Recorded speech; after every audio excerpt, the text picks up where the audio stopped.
जी अस्सलाम वालेकुम my dear students. I believe कि आप सब ठीक होंगे। सो जी आज जो मुझे अपनी इस वीडियो में आप लोगों को सिखाना है that is all about one very useful software and GeoGebra graphic calculator.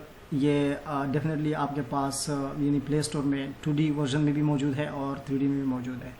लेकिन आज जिन फंक्शंस की हम ज्योमेट्री सीखने जा रहे हैं या हम बात करने लगे हैं, सो इसके लिए हमारे पास जो जियोजेब्रा ग्राफिंग कैलकुलेटर यूज़ होगा वो होगा G2D। हमें एक्चुअली समझना ये है कि फंक्शंस की ज्योमेट्री को समझना क्यों ज़रूरी है और इसकी क्या अहमियत है।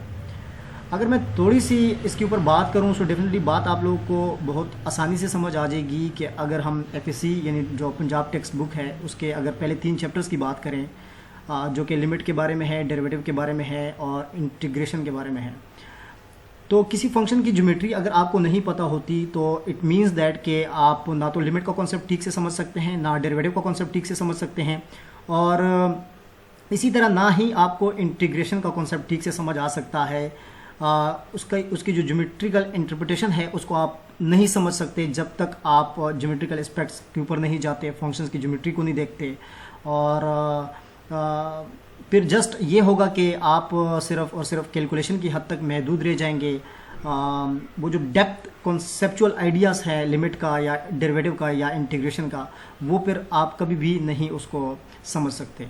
सो यहाँ मैंने एक फंक्शन लिखा हुआ है, आप इस फंक्शन को चाहे तो दोबारा भी लिख सकते हैं। यहाँ पर जैसे ही आप क्लिक करेंगे तो आपके पास एक बोर्ड आ जाएगा, यानी कीबोर्ड आ जाएगा, जिसकी मदद से आप इजीली किसी भी फंक्शन को ड्रा कर सकते हैं। जैसे मैंने ये लिखा y is equal to x² and +1 लिख रहा हूँ मैं या +2, कुछ भी आप एक कोई फंक्शन लिख लें। चले मैं +1 लिख लेता हूँ। तो ये देखें, ये हमारे पास यहाँ पर इसका ग्राफ ड्रा हो गया, राइट। अब ये आपको पता है कि ये एक पैराबोलिक टाइप ज्योमेट्री है, यानी ये जो फंक्शन मैंने लिखा है ये एक पैराबोला की इक्वेशन है, राइट। तो अब इस पैराबोला इक्वेशंस के ऊपर जो हमारे पास ज्योमेट्री आई है, इसके ऊपर अगर मैं लिमिट की बात स्पेसिफिकली करूं, चूंकि वीडियो बहुत ज़्यादा लेंथी हो जाएगी अगर मैं साथ में डेरिवेटिव और इंटीग्रेशन की भी बात करूं, चूंकि चले मैं नेक्स्ट वीडियो में ऐसा कर लेता हूं कि डेरिवेटिव का कॉन्सेप्ट उसमें बता देता हूं, फिर नेक्स्ट में एक और वीडियो बना लेंगे जिसमें हम इंटीग्रेशन के ऊपर बात कर लेंगे। लेकिन आज इस वीडियो में हम लिमिट के ऊपर स्पेसिफिकली बात कर लेते हैं कि फॉर एग्जांपल ये जो आपके पास फंक्शन है, अगर इसके ऊपर मैं एक लिमिट अप्लाई करूं, लिमिट x अप्रोचेस टू 2, तो इसका क्या मतलब है। यानी ये जो आपके पास फंक्शन है इसके ऊपर मैंने एक लिमिट अप्लाई किया है, लिमिट x अप्रोचेस टू 2। अब इसका ग्राफिकली क्या मतलब है, देखें थोड़ा सा ये ऑब्जर्व करें, ये एरो को देखें कि अगर मैं कहता हूं कि x अप्रोचेस टू 2, तो एक बात क्लियर कर ले that we are not going just to putting exactly x is equal to 2। It means that कि हम 2 के करीब करीब जा रहे हैं, राइट। यानी 1.5, 1.6, 1.7, 1.8, 1.9, 1.99999, जितने आप 9 बढ़ाओगे उतने आप 2 के करीब जाओगे, बट कीप इन माइंड कि आप लेफ्ट साइड से जा रहे हो। इसी तरह आपके पास एक रास्ता है कि आप 2 के करीब करीब राइट साइड से भी आ सकते हो।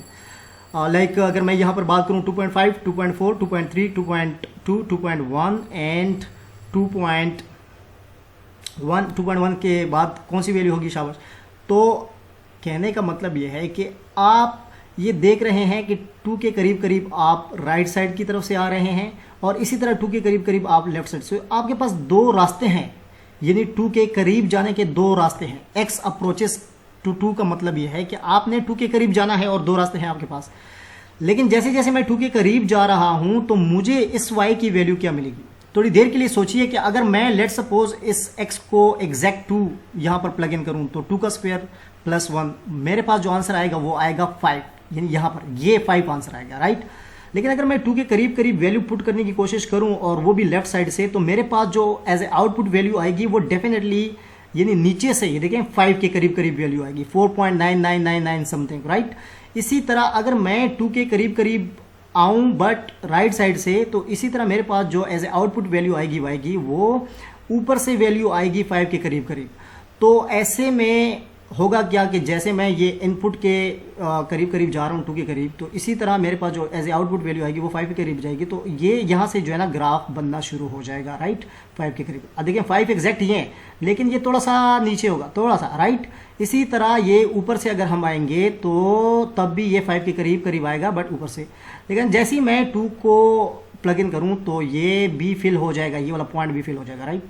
तो ऐसे में ये देखें 2 के ऊपर यानी 2 के करीब लेफ्ट साइड से और राइट साइड से कहीं से ग्राफ डिस्कनेक्ट नहीं हो रहा है, यानी यहाँ पर फंक्शन आपके पास डिफाइन है। जैसे ही मैंने 2 पुट किया तो मेरे पास अगेन 5 आंसर आया और ये ग्राफ 2 के इर्द गिर्द क्या हो गया, कंप्लीट हो गया। सो 2 के ऊपर ये फंक्शन क्या है, दरअसल कंटिन्यूस है। कंटिन्यूटी की डिफिनेशन हम बाद में पढ़ेंगे, बाद में समझेंगे, but the thing is that कि मैं लिमिट का आइडिया समझा रहा था कि ग्राफिकली इसका क्या आइडिया है। आई होप सो कि ये बात क्लियर होगी इंशाल्लाह। मैं नेक्स्ट वीडियो में डेरिवेटिव का कॉन्सेप्ट आप लोगों को समझाऊंगा। सो ग्राफिकली चीज़ों को समझना बहुत ज़्यादा ज़रूरी है मैथमेटिक्स में। Mathematics is not only about calculation, ये बात मैं बार बार कहता हूँ अपने बच्चों को, बट अनफॉर्चुनेटली हमारे जो पाकिस्तान में है वो अगेन एंड ओवर अगेन ये बात मैं कह चुका हूँ और कहता रहूँगा, और यही सच है कि कैलकुलेशन के ऊपर बहुत ज़्यादा जोर दिया जाता है। With this Mujahid Hadak is signing off and मिलते हैं नेक्स्ट वीडियो में जिसमें मैं आप लोगों को डेरिवेटिव का कॉन्सेप्ट समझाऊँगा। Thank you so much and अल्लाह हाफिज़।